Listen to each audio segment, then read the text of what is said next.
मुझे ऐसा लगता था कि वो उसके साथ साथ मैं भी बीएसएफ की ड्यूटी करती हूँ। अर्चना शर्मा मुझे अननेचुरल सेक्स करने देती है, तू नहीं करना, तेरा रेप करा सकती हूँ तेरे लिए और दुनिया के सामने नंगी हो सकती हूँ। मतलब 14 तारीख को मेरे से पूछता कि शारीरिक सुहागरात कैसे मनाई। टीचर माली हाथ में रहती है लड़की, पैसा नहीं है मतलब उसके पास, ड्रिंक करने के लिए मजबूर किया जाता था कि ड्रिंक कर, कॉन्डोम के पैकेट यूज़ किए हुए, विदाउट यूज़ किए हुए, ये सब कुछ पड़े रहते थे और सेक्स पावर की गोलियां पड़ी रहती थी। उसने सुसाइड कर लिया, कॉल गर्ल उसको ब्लैकमेल कर रही थी। नमस्कार, आप देख रहे हैं अल्फा न्यूज़। मैं आपके साथ लालू यादव। हमारे साथ जो कैमरे के फ्रेम में औरत मौजूद हैं, ये वही हैं जिनका पति एक कॉल गर्ल से शादी कर लेते हैं। तो क्या कुछ बातें तो वीडियो में बने। सबसे पहले स्वागत है मैडम। धन्यवाद आपका। क्या कुछ मामला हुआ आपको जो आप इतना सोशल मीडिया पर आ गए? देखिए, मेरा नाम पूनम कंवर है, पति का नाम शिवराज सिंह चौहान है, बीएसएफ में 145 बटालियन चार्ली कंपनी। पति ने दूसरी शादी कर ली, वो भी कॉल गर्ल के साथ। मेरी शादी हुई थी 2018 में। ठीक है, शादी के अगले दिन मुझे मेरे पति की सच्चाई पता चली मोबाइल के थ्रू। उसमें गंदी गंदी गालियाँ, मैसेजेस थे कि मैं मेरा रेप करा सकती हूँ तेरे लिए और दुनिया के सामने नंगी हो सकती हूँ, तेरे दोस्तों के साथ इंटीमेट हो सकती हूँ और मतलब तू मुझे मत छोड़ के जा, आई लव यू। बीच में ही गालियाँ थी, हाई भाई दूज, हैप्पी भाई दूज लिखा हुआ था, बीच में ही ये लिखा हुआ था कि वीडियोस थे, गंदे अश्लील वीडियोस थे। तो जो नोटिफिकेशन आता है मुझे उससे पता चला। फिर वो फ़ोन खुलवाया मैंने मेरे पति से, दबाव पड़ा। जब उन्होंने खोला तब उन्होंने बोला मेरा पास्ट था। तो फिर मैंने माफ़ कर दिया, ठीक है वो पास्ट है। फिर उसके बाद में देखिए उसके घर वाले उस पर भड़काने लगे कि देख शिव, अब ये तेरे को गुलाम बनाएगी क्योंकि तू तो इसकी नज़रों में गिर गया, कैरेक्टरलेस साबित हो गया। तो देखिए वो मेरे से लड़ाई झगड़ा करने लगे कि तू मुझे गुलाम बनाएगी। मैंने बोला भाई मैं आपको गुलाम क्यों बनाऊंगी, आप सही से रहिए। हम दोनों पति पत्नी आपस में सही रहते हैं, उस बात को छेड़ना ही नहीं है, उस तार को ही नहीं छेड़ना। कोई नई लड़ाई होगी दोनों के बीच में तो उस बारे में बात करेंगे। तो देखिए फिर वो दहेज की मांग करते थे, 5 लाख रुपए स्कॉर्पियो गाड़ी की। अननेचुरल सेक्स की मांग करते थे और छोटे कपड़े पहनने के लिए कहा जाता था मुझे मेरे पति द्वारा, और जो दारू पीने के लिए कहा जाता था। और मेरे पति बोलते थे कल्पना शर्मा मुझे अननेचुरल सेक्स करने देती है, तू नहीं करने देती।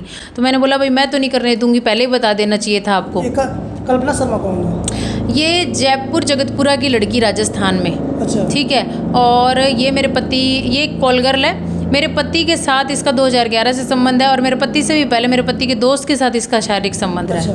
और देखिए कॉल गर्ल इसलिए बोल रही हूँ, जो मैं बोल रही हूँ कि इसके ये गंदे गंदे के मैं मेरा रेप करा सकती हूँ, तो रेप करा, जो लड़की ये बोल रही है कि मैं मेरा रेप करा सकती हूँ, नंगी हो सकती हूँ, वो कैसी होगी एक बात बताइए। कोई कैसी भी हो, एक वैश्या भी अपना रेप कराना नहीं चाहेगी भाई, लेकिन ये तो मतलब उससे भी गई गुजरी है ये। लेकिन जब आपका शादी कहीं रिश्ता का बात चला उनसे, तो आपने पता नहीं किया कि पहले पता किया था, सब कुछ पता किया था। हमसे 350-400 किलोमीटर दूर है जयपुर। तो आप बताइए कि कैसे पता चलेगा कि वो वहाँ जा रहा है। वो बोलता था मैं फ़्लाइट से जयपुर से जाता हूँ। मान लीजिए हमको कैसे पता चला, हम इतने पढ़े लिखे तो है नहीं, तो हमको कैसे पता चलेगा कि भाई वो बोलते फ़्लाइट डिले हो गई है, बैठा हूँ मैं यहाँ पर, तो कैसे पता चलेगा 2 घंटे में वो उसके साथ मिल के चला जाए, घंटे में मिल के चला जाए उससे। और जयपुर में इनकी कोई रिश्तेदारी भी नहीं थी, तो फिर कैसे पता चलेगा। कितना पढ़ी लिखी है? मैं BC हूँ, ग्रेजुएशन किया हुआ मैंने। इतना तो आपको नॉलेज होगा कि मतलब फ्लाइट देखिए नहीं, मैं बाहर नहीं पढ़ी हुई ना, मैं छोटे सिटी में रही हुई हूँ, घर में कुएं की मेंढक रही हुई हूँ। मेरी दुनिया मेरे माता पिता के आर पार ही घूमी है, बाहर जाना आना नहीं होता था, घर के अंदर ही रहते थे। कॉलेज भी मेरी माँ छोड़ने के लिए जाती थी, स्कूल भी मेरे पिताजी ने गाड़ी की हुई थी, मतलब मेरे पिताजी ने गाड़ी, मतलब ये जो बसें वगैरह लगी होती ना, तो पहले रिक्शा था तो रिक्शे में जाती थी मैं। फिर मेरे पिताजी ने मेरे को मतलब स्कूटी खरीद के दी थी, तो मैं उसमें जाती थी। तो पिताजी छोड़ने के लिए जाते थे, मैं कभी भी अकेले नहीं रही हुई, तो मेरे को कोई नॉलेज ही नहीं है बाहर का कुछ भी, कि ये सब चीज़ें भी होती है। धीरे धीरे ससुराल में पता चलता गया। लेकिन 2011 से और 2018 में शादी होना, इतना लंबा गैप के बाद भी आपने पता नहीं किया, ये क्या लगता है आपको? तो देखिए मेरा तो रिलेशन मेरे पति के साथ में रिश्ता 2018 में तय हुआ ना, 6 महीने रिश्ता चला है हमारा। 6 महीने रिश्ता चला, उसमें वो सारे दिन मेरे से बात करता था।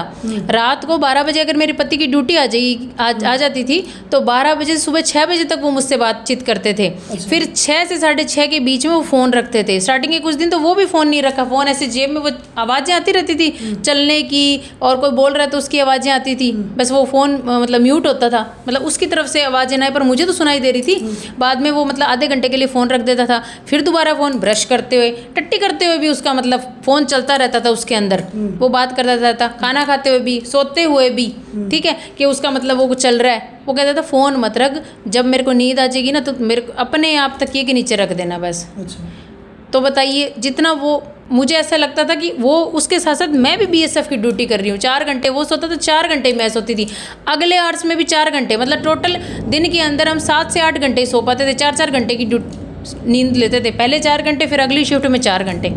तो वो भी ड्यूटी कर रहा था बीएसएफ की और मैं भी ड्यूटी कर रही थी बीएसएफ की। मैं घर में रह कर ड्यूटी कर रही थी, उसके बराबर जाग रही थी मैं। तो कैसे शक होगा? जो बंदा आपकी इज्जत कर रहा है, इतना टाइम आपको दे रहा है, तो कैसे शक होगा भाई? शक होने के लिए ये भी तो वो ये कहे कि भाई मेरे को थोड़े दिन का टाइम दे दे, मैं कहीं जा रहा हूँ आ रहा हूँ, तो उस पर शक भी होगी बंदा कहाँ जा रहा है। 24 घंटे वो बंदा मेरे से बात कर रहा है, तो शक कैसे होगा? आजकल लड़कियां इतनी शातिर है कि लड़के के दोस्त सर्किल में जितना लोग रहते हैं, सबसे बात करती है। आपने पता है बात वो नहीं की है? उसका कोई फ्रेंड सर्कल का भी पता नहीं था हमें रायसन नगर में। मतलब एक किसी ने बता दिया था कि ये लड़के इनको देख लो। मेरे पिताजी ने पता किया और पुलिस विभाग में मेरे जो ससुर थे रिटायर्ड जेलर, मतलब जेलर थे उस वक्त, रिटायर्ड नहीं थे, तो उनको भी कईयों ने बताया कि नहीं दोनों लड़के अच्छे हैं, बुरे नहीं हैं। और अब वही लोग बोल रहे हैं कि साहब देखिए हमें पता नहीं था कि ये लोग ऐसे हैं, अब तो हमें भी पता चल रहा है कि ये लोग बुरे हैं। भाई अंदर बढ़ के तो किसी के नहीं देखा जाता। आपके अंदर मेरे लिए मैल चल रहा है, गंदी नज़र चल रही है, मेरे को कैसे पता चलेगा? आप कोई हरकत करेंगे तभी पता चलेगा ना। तो वही बात है। तो मेरे पिताजी ने जब पता किया, गांव पीछे इनकी, मतलब वो पता किया कि ये मतलब सच्चे हैं कि नहीं है, वो सारा पता किया। भाई ये राजपूत हैं कि नहीं है, कहीं बेटी के साथ फ्रॉड हो जाए, दूसरी कास्ट में बेटी चली जाए, तो वो भी था। तो बोले कि नहीं ये सही है, सारा कुछ पता किया था। अब जयपुर कौन जाए? एक बात, जयपुर हमारी कोई रिश्तेदारी नहीं है, तो हम कैसे जाएंगे पता करने के लिए?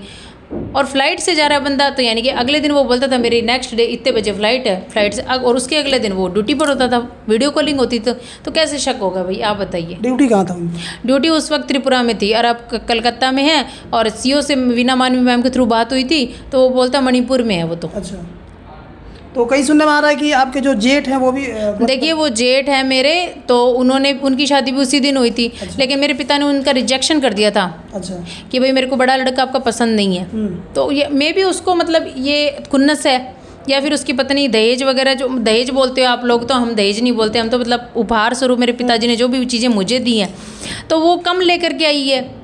ठीक है, तो कुछ भी उसके मन में जो भी नेगेटिविटी मेरे लिए चल रही है, तो वो मतलब मेरे से शादी के अगले दिन, मतलब 14 तारीख को मेरे से पूछता कि शादी सुहागरात कैसे मनाई। आपसे पूछा? हाँ, उसने मुझसे पूछा, फिर मेरे पति से भी पूछा कि क्या किया। फिर उन्होंने दोनों ने आपस में पति पत्नी की बातें शेयरिंग की कि मैंने मेरी बीवी के साथ ये किया, मैंने मेरी बीवी के साथ ये किया।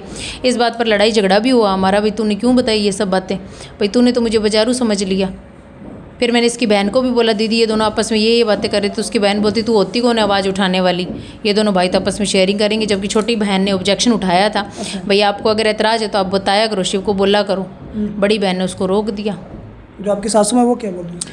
इन्हीं की साइड है वो, तो सीधी गाली निकालती है, रांडो ना तूने मेरे बेटे को मतलब ख़राब कर दिया, आपका बेटा पहले मतलब बिगाड़ दिया, आपका बेटा पहले से बिगड़ा हुआ है। भाई मैं तो 2018 में एंट्री हुई है आपके बेटे के साथ मेरी, 2011 से किसने बिगाड़ रखा था? जबकि मेरे पति ने खुद ने बोल दिया था कि मैं इससे शादी करना चाहता हूँ, कल्पना शर्मा से। तो इतनी आग लगी हुई थी आपके बेटे को, तो करा देनी चाहिए थी उसके साथ शादी। आपने तो पैसों के लिए मेरी लाइफ ख़राब कर दी। वो फर्नीचर माली हाथ में रहती है लड़की, पैसा नहीं है मतलब उसके पास, ये जना भी सारा खर्च करते हैं, उस पूरी फैमिली का वजन यही उठाते हैं। आपके हस्बैंड? हाँ, मेरे हस्बैंड ही उठाते हैं। फर्नीचर है वो लड़की, जो भी पैसे हैं ना कॉल कर ले। लोग बोले कॉल कर तो पैसा बहुत कमाती होगी। भाई पैसा अगर इतना ही पैसा होता तो जो भी कॉल गर्ल्स है वो सारी 7वें आसमान पर चढ़ जाती, अमीर हो जाती। पर इनकी अय्याशियाँ भी तो होती है, महंगे महंगे कपड़े पहना, महंगे महंगे क्लबों में जाना, दारू महंगी महंगी पीना, ड्रिंक करना, इधर घूमना उधर घूमना, पैसे कहाँ बचेंगे? आपने कभी ड्रिंक किया? नहीं, मेरे मतलब मुझे दहेज के लिए प्रताड़ित किया जाता था। 5 लाख रुपए स्कॉर्पियो गाड़ी, और ड्रिंक करने के लिए मजबूर किया जाता था कि ड्रिंक कर, और कहा जाता था कि कल्पना शर्मा मुझे अननेचुरल सेक्स करने देती, तू क्यों नहीं करने देती। तो लड़ाई झगड़ा होता था, छोटे कपड़े पहनने के लिए कहा जाता था, और मारपीट की जाती थी, दहेज की मांग की जाती थी। फिर मैंने केस भी किए हुए हैं उनके ऊपर। तो मेरे जेठ ने 90,000 रुपये थाने में दे करके वो सेटिंग वगैरह करवा ली वहाँ पर। अच्छा, ठीक है। और मेरे जेठ, मेरे जो बेड था उस पर पड़ा रहता था, कच्चे में पड़ा रहता था मेरा जो जेठ है। और कॉन्डोम के पैकेट यूज़ किए हुए, विदाउट यूज़ किए हुए, ये सब कुछ पड़े रहते थे। और सेक्स पावर की गोलियां पड़ी रहती थी। मतलब आकर्षित करने के लिए जो भी उसके मन में था वो उसके लिए वो सिर्फ चीज़ें पड़ी रहती थी। तो मैंने मेरे पति को भी बोला भी ये सब चीज़ें क्यों पड़ी रहती है। तो वो बोलता था कि संदीप को जा करके बोल, मतलब जो सेक्स पावर की गोलियाँ वो ख़राब करेगी। मैंने बोला तेरा दिमाग ख़राब है भाई, मैं कैसे बोल दूँ, मेरा तो जेठ है, आपको बोलना चाहिए। और उसको बोलो ये ताम जाम मेरे कमरे से हटाए, मेरे रोज़ पड़ा रहता है ये चीज़ें। अभी आपको क्या लगता है कि अगर आपके हस्बैंड आते हैं आपके पास तो आप उसको रखिएगा? देखिए, अगर वो ये कहता है कि मैं कल्पना शर्मा को भी रखूँगा तो ये तो हो नहीं सकता। एक मयान में दो तलवारें तो हो ही नहीं सकती। एक धारदार और एक जंग लगी हुई तलवार तो रह ही नहीं सकती, बिल्कुल नहीं रह सकती। आप रखिएगा उनको?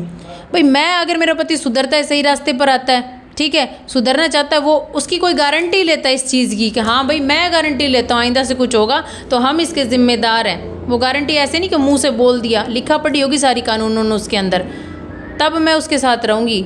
नहीं तो देखिए वो लड़की कॉल गर्ल है, पहली बात तो ये कि वो कॉल गर्ल है। अभी कॉल गर्ल का एक केस आया था कल, और एक वो मेरठ वाला चल रहा है, पत्नी ने मार दिया। उसमें क्या हुआ कि फौजी ने सुसाइड कर लिया, कॉल गर्ल उसको ब्लैकमेल कर रही थी, उसने सुसाइड कर लिया। 15 लाख रुपए उससे ठग लिए उस कॉल गर्ल ने, और उसका दोस्त है उसने भी ठग लिए, तो उसने सुसाइड कर लिया। तो मेरा पति के साथ भी ऐसा हो सकता है। और बीएसएफ जवान होकर ऐसी हरकतें करनी भी नहीं चाहिए, पहली बात है। बीएसएफ का भी नाम खराब होता है। बीएसएफ खुद चुप बैठी है, क्यों चुप बैठी है बीएसएफ? पहले बीएसएफ से पूछो। वो यानी कि बीएसएफ ऐसी हरकतें करती है, जो जवान लोग हैं उनके ऊपर उंगलियां उठ रही है कि सारे के सारे ऐसी हरकतें करते, तभी तो कोई ऑब्जेक्शन नहीं उठा रहा, तभी तो कोई बोल नहीं रहा उसके खिलाफ। उसको तो निकाल के बाहर कर देना चाहिए जब वो देश के खिलाफ है। और सुरक्षा का मामला भी है कि वो ऐसी लड़कियों के पास जाता है, ऐसी लड़कियों के पास तरह तरह के इंसान आते हैं, कुछ भी हो सकता है। वो लड़की स्पाई भी हो सकती, कुछ भी हो सकती है।